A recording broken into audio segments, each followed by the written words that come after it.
Example मैंने कहा I have 12, ठीक है, और मैं 12 को तकसीम करूं किससे, 4 से, 4 से, तो जवाब क्या आएगा? ठीक है, 4 का टेबल 12 पे कितनी दफ़ा जाएगा? 3 दफ़ा, ठीक है। अब इसी बात को एक और तरीके से बयान करना है। ये जो हमने पढ़ा है कि भाई 4 का टेबल 12 पे जाएगा कितनी दफ़ा? 3 दफ़ा। इसको एक और तरीके से बयान करने की कोशिश करते हैं। तो अगर मैं आपसे पूछूं, ये हमने डिवाइड किया है, क्या किया है सर? और दोस्तों डिवाइड का मतलब होता है सर तकसीम कर देना। क्या कर देना है सर? तकसीम कर देना।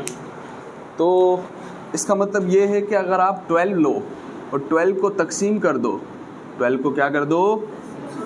कितने हिस्सों में? और अच्छी बात अगर आपसे पूछी जाए कि अगर 12 को तकसीम करें कितने हिस्सों में?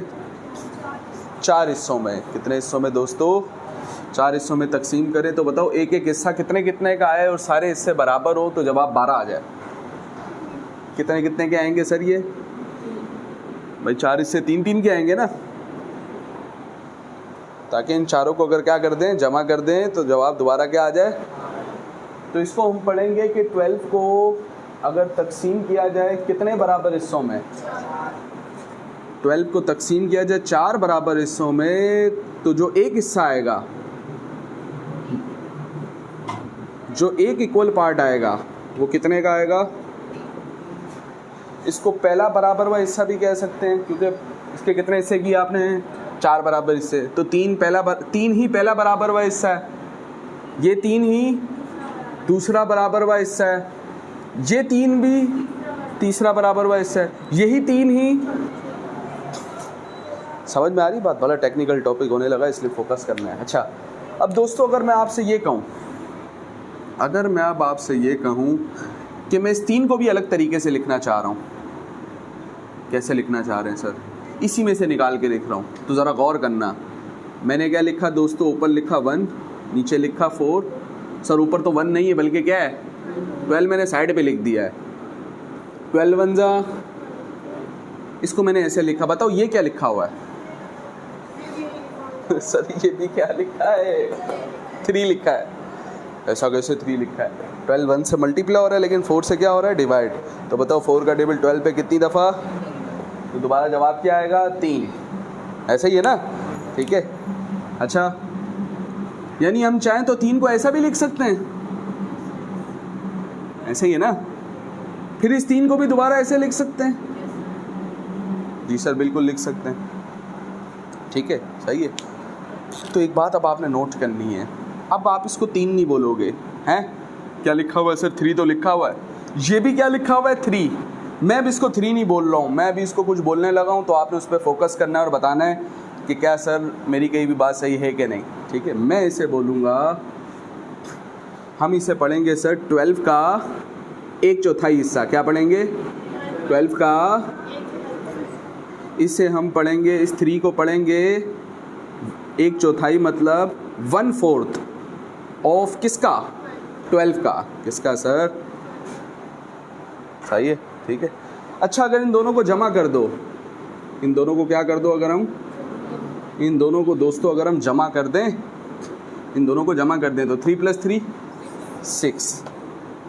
ये 6 लिखा है। अब इसी 6 को मैं अलग तरीके से लिखने वाला हूँ, तो देखते हैं आप इस बात को समझते कि नहीं समझते। आओ ज़रा सोचें। तो हमने कहा सर ये 12/4 है, और ये भी 12 डिवाइडेड बाय 4, और ये भी 12 डिवाइडेड बाय 4। ये दोनों 12 डिवाइडेड बाय 4 है। इस 12 डिवाइडेड बाय 4 को मैंने प्यार से नाम दे दिया एप्पल। क्या नाम दे दिया? ये 12 डिवाइडेड बाय 4, ये भी क्या? एप्पल। इस कितना एप्पल हो गया फिर ये? भाई ये क्या, इसको प्यार से क्या नाम दे दिया मैंने? एप्पल। इसके साथ क्या लिखा है? 1। तो कितना एप्पल हो गया ये पूरा? 1 एप्पल। क्या हो गया? 12/4 को प्यार से नाम दे दिया एप्पल, साथ में क्या लिखा है? 1। कितना हो गया? 1 Apple. 1 Apple plus 1 Apple 2 Apple. 2 Apple. Apple को अभी आपने क्या नाम दिया था सर? एप्पल को क्या नाम दिया था? 12 × 4। और कितने एप्पल बोले आपने? 2। कितने बोले? तो ऊपर क्या लिखा? तो आप ज़रा सोचो। अच्छा, इसको चाहो तो ऐसा भी लिख सकते हो, या इसको चाहो, बड़ी टेक्निकल बात है, इसको तो ऐसा भी लिख सकते हो कि भाई 2 और 4 एक टेबल में आते हैं, 2 का टेबल 4 पे कितनी दफ़ा, 2 का टेबल 4 पे कितनी दफ़ा, और 2 पे 1 दफ़ा, ऐसा ही है। तो ऊपर आया 1 और नीचे क्या आया 2, साथ में क्या लिखा है, इसे क्या पढ़ेंगे, इसे पढ़ेंगे, इसको क्या पढ़ा था बताओ, अभी मैंने बताया था, इसको पढ़ा था 1/4 ऑफ 12, यानी 12 का चौथा बराबर वा, इसे पढ़ेंगे 12 का दूसरा बराबर वा। जी सर, अगर हम 12 के 2 बराबर इससे करें तो कितने कितने का आएगा, तो इसे क्या पढ़ेंगे दोस्तों, 12 का दूसरा बराबर वा हिस्सा। यानी सर आप डिवाइड में जो भी लिख देंगे, अगर मैं डिवाइड में 2 लिखूं तो इसका मतलब मैं 12 का कितना बराबर वा हिस्सा देख रहा हूँ, 2 दूसरा। अगर मैं 12 को इधर नीचे 3 लिख दूं तो मैं इसका मतलब 12 का कितना हिस्सा देख रहा हूँ, तीसरा बराबर वा हिस्सा। समझ में आ रही बात। अगर मैं 12 के नीचे 6 लिख दूं, यहाँ पर 6 लिख दूं तो मैं देख रहा हूँ 12 का छठा बराबर वा हिस्सा। यानी ये जब मैं डिवाइड में कुछ लिख रहा हूँ ना तो चीज़ मेरे पास पूरी आ रही है कि हिस्सा आ रहा है। जब मैं डिवाइड में लिख रहा हूँ तो चीज़ मेरे पास पूरी नहीं आ रही, बल्कि क्या आ रहा है, हिस्सा आ रहा है। मैथ की ज़बान में जो चीज़ हिस्सा बताए दोस्तों, उसे प्यार से कहते हैं फ्रैक्शन। क्या कहते हैं, centre heading fraction, side heading definition.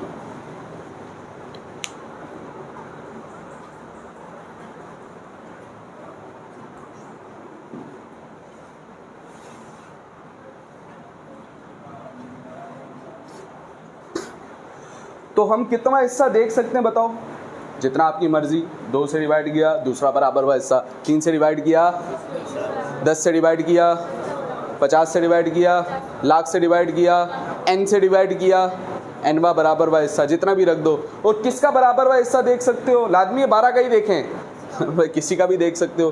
तो यहाँ पर भी कोई भी नंबर हो सकता है और यहाँ पर भी, अलबत्ता दोनों में फ़र्क करना है, ख़ानदानी बात, टेक्निकल बात। यहाँ पे वो नंबर होगा जिसको आप तकसीम कर रहे हो, यहाँ पर, और यहाँ पर वो नंबर आएगा जितने टाइम तकसीम कर रहे हो, कि कितना हिस्सा देख रहे हो।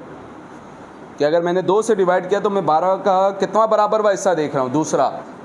सही है, बात समझ में आ रही नहीं आ रही है, ठीक है। तो centre heading fraction, side heading definition, उसमें लिखें, a fraction actually represent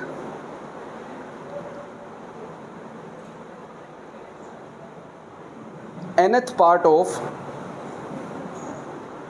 a fraction actually represent nth, बेटा लिखें, कहाँ लिखा है, a fraction actually represent nth, nth part of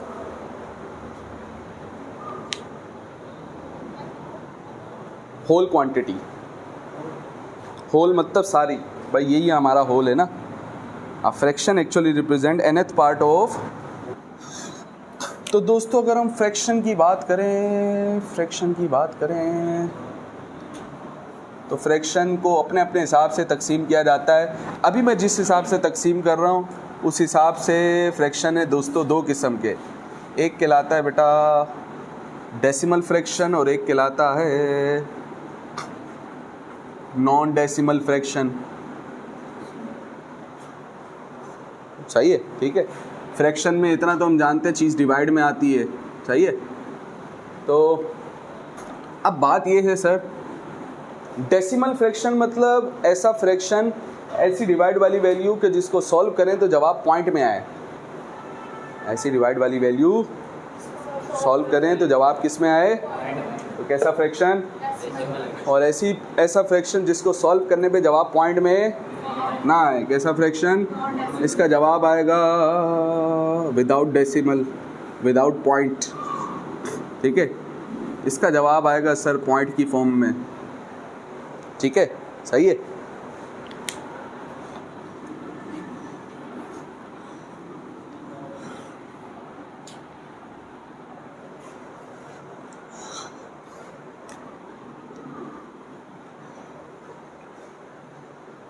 तो अब अगर हम मिसाल के तौर पे देखें, मिसाल बना के अगर हम देखें फिर, कि यहाँ पर अगर मैं एक नंबर लूँ, फॉर एग्जांपल यहाँ पर मैंने एक नंबर लिया दोस्तों 20, ठीक है, सही है।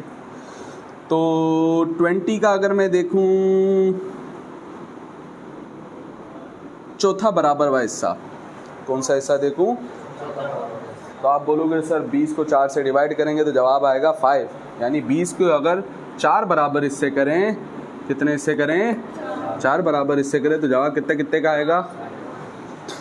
तो हम कहेंगे ये एक ऐसा फ्रैक्शन है जिसका जवाब पॉइंट में आ रहा, तो ये कैसा फ्रैक्शन हुआ सर?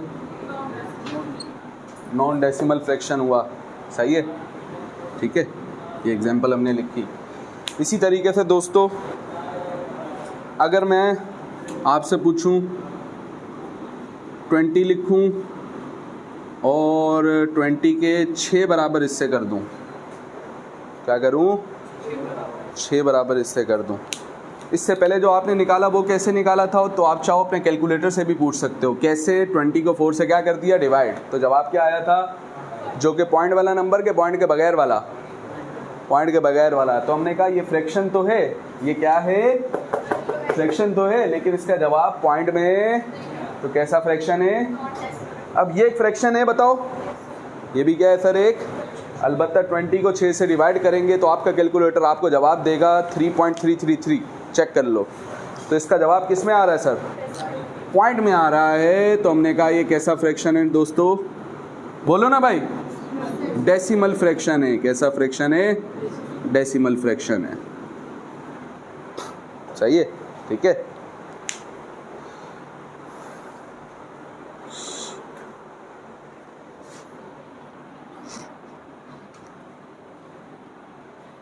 यहाँ तक ओके हुआ? सही है। अब अगर मैं आपसे ये कहूँ डेसिमल फ्रैक्शन की अगर मैं बात करूँ, बहुत इंपॉर्टेंट टॉपिक है, बहुत ही खानदानी बातें, इसलिए गौर से सुनना है। अगर हम आपसे पूछें, चलो अभी मैं बता रहा हूँ कि डेसिमल फ्रैक्शन भी कितने किस्म का? 2 किस्म का। अभी देखते हैं कैसे। सबसे पहले मुझे ये बताओ, ये जो लिखा है 20 × 20/6, ये क्या लिखा है सर? 20/6। इसको देख के बात वाज़ेह नहीं हो रही कि ये नंबर कितना है। हमें इस नंबर को देख के बात वाज़ेह नहीं हो रही कि ये नंबर सही है। या मैं अगर आपके सामने लिखूं ये, तो आपको पता लग रहा है ये नंबर कितना है? नहीं, लेकिन आप कैलकुलेटर से डिवाइड करोगे तो कैलकुलेटर आपको बता देगा कि भाई इसका जवाब 20 के करीब है, 30 के करीब है, 40 के करीब है। तो चलो आप चाहो तो इसको डिवाइड करो, 10, 20, 30, 30, 35, 36, 36.5, 36.75 के आगे क्या है? 36.85। तो हमें पता लगा कि इसका जवाब कितना है सर? 36. लेकिन क्या डायरेक्ट देख के पता लग रहा है? ये तो कौन बता रहा है सर? कैलकुलेटर बता रहा है। कौन बता रहा है? इसी तरीके से दोस्तों इसको डिवाइड करें तो जवाब आ रहा है, चेक कर लो अपने कैलकुलेटर में, 3.333। क्या डायरेक्ट देख के पता लग रहा है कि इसका जवाब 3.33 आएगा? नहीं सर, ऐसा डायरेक्ट तो पता लग रहा। तो अब मैं आपसे पूछूं, अगर आप जब नंबर को लिखना चाहते हो, क्या करना चाहते हो? तो आप क्या चाहते हो कि आपको उस नंबर के बारे में पता लगे ना भाई। भाई जब हम नंबर को लिखना चाहते हैं तो हमें वाज़ेह तौर पे पता होना चाहिए कि ये नंबर कितना है। तो अगर ऐसा फ्रैक्शन जो कि नंबर के बारे में वाज़ेह तौर पे बताए कि नंबर इतना है, वो अच्छा फ्रैक्शन हुआ कि बुरा फ्रैक्शन हुआ? सही फ्रैक्शन हुआ ना सर। ऐसा फ्रैक्शन जो प्रॉपर इन्फॉर्मेशन दे रहा है, बता रहा है कि नंबर कितना है। तो बेटा ऐसे फ्रैक्शन को प्यार से कहते हैं प्रॉपर फ्रैक्शन। क्या कहते हैं सर? प्यार से। और ऐसा फ्रैक्शन दोस्तों जो कि आपको इन्फॉर्मेशन तो दे, लेकिन उस इन्फॉर्मेशन से आपको ये ना पता लग रहा हो कि वो क्वांटिटी कितनी है। अभी मिसाल देखेंगे ना, सारी बातें क्लियर हो जाएंगी। ओके, वो क्वांटिटी कितनी है, तो क्या वो प्रॉपर हुआ? कैसा फ्रैक्शन कहलाएगा सर? इम्प्रॉपर फ्रैक्शन कहलाएगा। कैसा फ्रैक्शन कहलाएगा? ओके, तो हमें पता लग रहा है कि 20/6 कितना नंबर है? नहीं पता लग रहा। ये तो तब पता लग रहा 3 जैसी चीज़ है कि जब हमने इसको क्या किया? डिवाइड किया। क्या किया? तो ये जो 20/6 लिखा है, ये जो 20/6 लिखा है, इसके लिखे हुए से हमें बात क्लियर हो रही? तो जब क्लियर नहीं हो रही तो बताओ ये कैसा फ्रैक्शन? इम्प्रॉपर फ्रैक्शन है। कैसा फ्रैक्शन है सर? तो ये हमने लिखा कि 20/6 कैसा फ्रैक्शन? एग्जाम्पल के तौर पे ये कैसा फ्रैक्शन है? इम्प्रॉपर फ्रैक्शन है। समझ में आ रही है बात? ठीक है, सही है। अब इसी बात को एक और तरीके से बयान करते हैं, इसी बात को सर एक और तरीके से बयान करते हैं। तो हमने स्कूल में पढ़ा था, छोटी क्लास में मिस सुनैना में बताया करती थी कि इधर क्या है सर 20, और 20 डिवाइड हो रहा है किससे? 6 से। तो ये अंदर क्या आ गया सर? 20। तो 20 से कौन डिवाइड हो रहा है? तो 6 आ गया सर बाहर।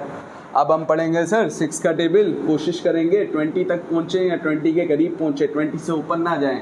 तो 6 1 ज़ा 6, 6 2 ज़ा 12, 18, 6 4 ज़ा 24, 20 से बड़ा है तो सर हमें 20 से ऊपर नहीं जाना है। तो कहाँ तक जाएंगे दोस्तों? 18 तक। तो हमने यहाँ पे लिखा 18। 18 कब आया? जब 6 को किससे मल्टीप्लाई किया? तो दोस्तों किससे मल्टीप्लाई किया? 3 से। तो ये 3 आ गया ऊपर, और 20 में से 18 गया, निकल गया, तो कितना बचा? 2। अब ये नंबर बड़ा है सर, जिसको आप लेके आना चाह रहे हैं वो क्या है? छोटा। हमें जवाब पॉइंट में नहीं चाहिए, हमें जवाब पॉइंट में, तो अगर आपको जवाब पॉइंट में नहीं चाहिए तो आप इसको यहीं तक छोड़ दें, आप इसको यहीं तक छोड़ दें, ठीक है। तो हमने कहा सर थोड़ी देर के लिए सोचो, थोड़ी देर के लिए सोचो, यहाँ पर 20 ना होता बल्कि क्या होता? 18। तो बताओ यहाँ पर क्या बचता? तो हम कहते हैं कुछ भी नहीं बचता। बचने वाली चीज़ को दोस्तों कहते हैं रिमाइंडर। क्या कहते हैं सर? रिमाइंडर। लेकिन 0 तो तब बचता ना जब इधर क्या होता? किसने बोला यहाँ पर 18 है? यहाँ पर 18 है क्या? अरे यहाँ पर तो क्या है? 20 है। तो 20 में से 18 गया, कितना बचा? 2। तो ये 2 आपका क्या है? ये 2 हमारा क्या है? ये रिमाइंडर है। ये क्या है सर? रिमाइंडर। ठीक है, सही है। एक बात और। दूसरी बात, जितनी दफ़ा टेबल गया है इसे प्यार से कहते हैं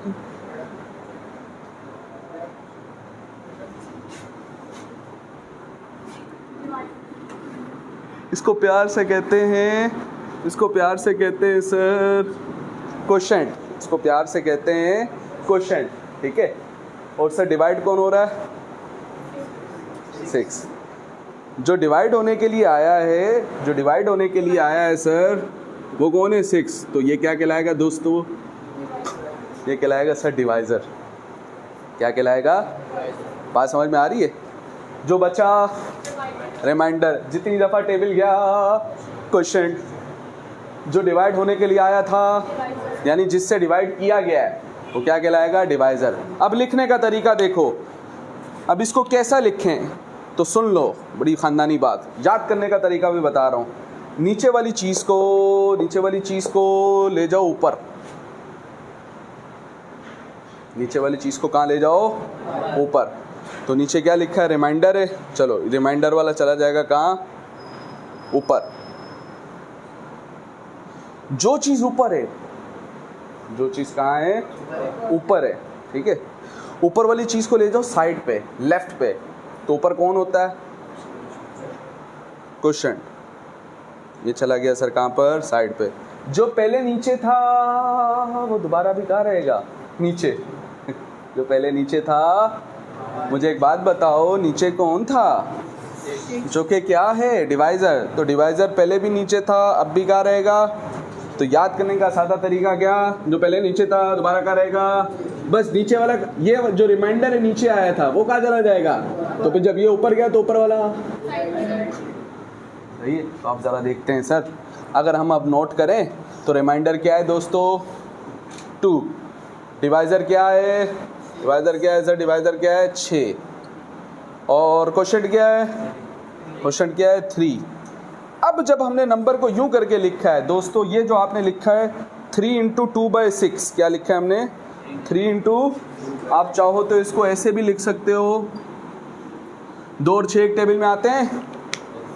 अच्छा, ये वाला 3 अब इस 6 से नहीं कर सकता है, ये वो वाला मल्टीप्लाई नहीं हो रहा है, सही है। जो मैं कह रहा हूँ उस पर नोट करो। अब ये 2 कट सकते हैं, 2 और 6 एक टेबल में आएंगे, 2 का टेबल 2 पे एक दफ़ा और 6 पे, तो ये क्या हो जाएगा बेटा? 3 × 1/3। ये कौन लिखा हुआ है? ये यही नंबर लिखा है। लेकिन अब अगर हम सोचें तो हमें वाज़े तौर पे पता लग रहा है सर ये नंबर 3 तो है, 3 के साथ कुछ एक्स्ट्रा है। 3 के साथ क्या है? समझ में आ रही है बात? तो इसमें बात वाज़े क्लियर हो रही है। तो जब वाज़े क्लियर हो रही है तो उसमें 3 किस्म के नंबर आते हैं। तो उसका मॉडल कैसा बनता है, एक नंबर ऊपर आता है सर, एक नंबर नीचे आता है और एक नंबर यहाँ पे साइड पे। यूं करके अगर कोई फ्रैक्शन लिखा है, कैसा फ्रैक्शन है, और अगर डायरेक्ट यूं करके लिखा है तो ये कैसा फ्रैक्शन है सर, इम्प्रॉपर फ्रैक्शन है।